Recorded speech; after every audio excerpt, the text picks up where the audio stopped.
जय जगन्नाथ, राधे राधे। स्वागत है आपका SGN वीडियोज में। आज हम जानेंगे कलयुग का प्रभाव और नाम साधना का महत्व। सोम शिखर जी, जय जगन्नाथ। राधे राधे महाराज जी। बहुत से भक्तों के मन में ये प्रश्न आता है कि पूर्व युगों में भक्तों को भी और कंस जैसे असुरों को भी दिव्य आकाशवाणी सुनाई देती थी, फिर आज कलयुग में वर्षों से नाम जप करने पर भी वैसी बाहरी दिव्य वाणी क्यों नहीं सुनाई देती? इसका उत्तर एक ही है, युग धर्म का प्रभाव। पूर्व युगों में वातावरण अत्यंत पवित्र था। उस समय दैत्य और असुर भी घोर तपस्या करते थे। हिरण्यकश्यप जैसे असुरों ने हजारों वर्षों तक कठोर तप किया, यहाँ तक कि शरीर केवल हड्डियों का ढांचा रह गया। जब ब्रह्मा जी ने कृपा की तब पुनः शरीर प्रकट हुआ। उसी तप के बल पर वे पूरे त्रिभुवन को विचलित कर सके।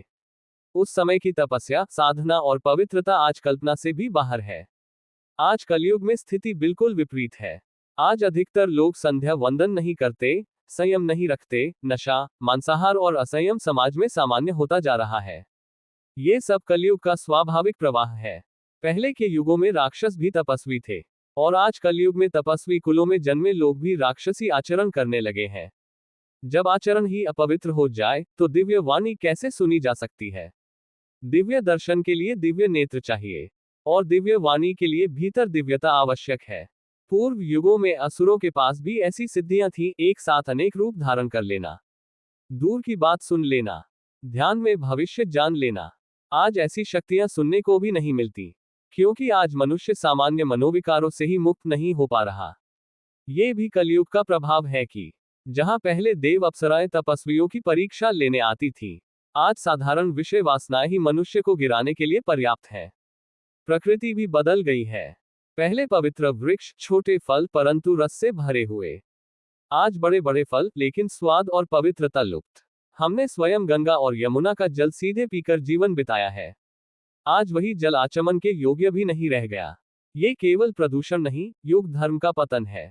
पहले वृंदावन में जगह जगह प्याव होती थी, श्रद्धा से जल पिलाया जाता था। आज प्यास लगे तो बोतल खरीदनी पड़ती है। कलयुग की आयु 4,32,000 वर्ष बताई गई है। अभी तो इसका आरंभिक चरण है। आगे और भी भयानक स्थितियां आएंगी। आज जो घटनाएं कभी कल्पना में भी नहीं थी, वे धीरे धीरे सामने आने लगी हैं। ये सब शास्त्रों में पहले से वर्णित है। कलयुग मलिन है, लेकिन यही युग गुणों की खान भी है। जहां अन्य युगों में 10,000 वर्षों की तपस्या से जो फल मिलता था, वही फल कलयुग में केवल नाम स्मरण से मिल सकता है। लेकिन कठिनाई यह है कि आज 24 घंटे तप तो दूर, 24 मिनट भी मन को शुद्ध रखना कठिन हो गया है। झूठ, छल, कपट, असत्य, ये सब जीवन का सामान्य हिस्सा बनते जा रहे हैं। पहले लोग सत्य के लिए प्राण दे देते थे, आज सत्य बोलने का मूल्य ही समाप्त हो गया है।